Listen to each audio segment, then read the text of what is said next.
They tend to believe that they can define what the Black experience is supposed to be like and what Black culture is supposed to be, and it's highly offensive.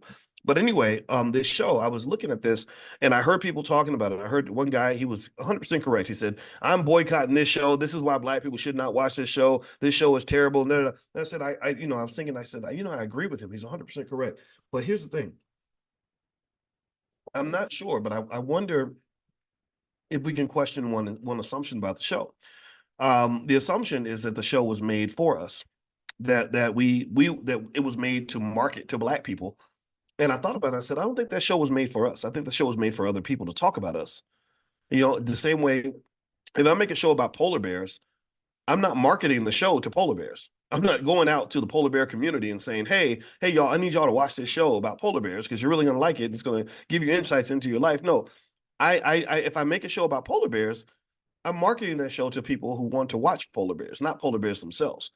So I really believe that we, to some extent, are seen like polar bears or like any animal where people observe us. They observe us. They like to talk about us. They like to sort of figure out like what's going on with these people. Why do they like killing each other? Why won't they read a book? Why don't they? Why do their men don't not enjoy being fathers? Why are their mothers trying to get on stripper poles? And why that's what they believe. Like that's the image that they have of us, right? Because unfortunately, hip hop music and everything else kind of puts out this crazy image of us.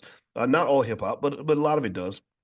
And so they kind of look at us and they say, gosh, these people, they're so interesting, but it's exciting. It's fascinating, right? Just the same way, we used to get fascinated with mafia shows. I didn't know that shows like or movies like The Godfather were offensive to a lot of Italian Americans until I saw there were Italians who were boycotting those shows and protesting. They were like, hey, wait a minute. You're showing us you're showing us in a light that doesn't reflect who we are. You're making it look like we're a bunch of thugs and gangsters and that everybody wants to join the mafia. So there were people that were connected to mob life or whether they were actors or actual gangsters who benefited from this portrayal of the Italian community. But there were millions of Italians who were like, no, this is not who we are. This is not what we do.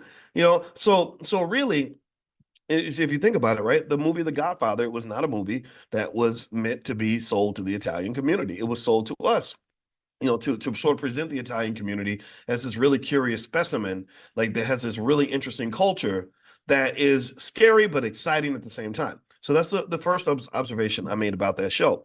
The second observation about the Netflix or the Good Time show on Netflix is that you have to really be careful and thoughtful about the way Black culture is presented in media and how much of that you internalize and what that does to the brain.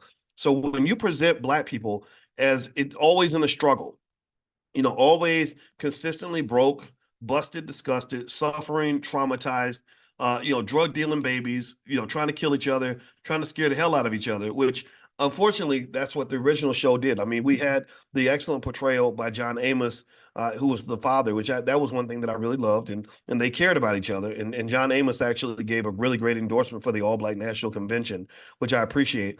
But at the same time, there were people that were concerned about a couple things with even the original show, created by Norman Lear, who's not Black.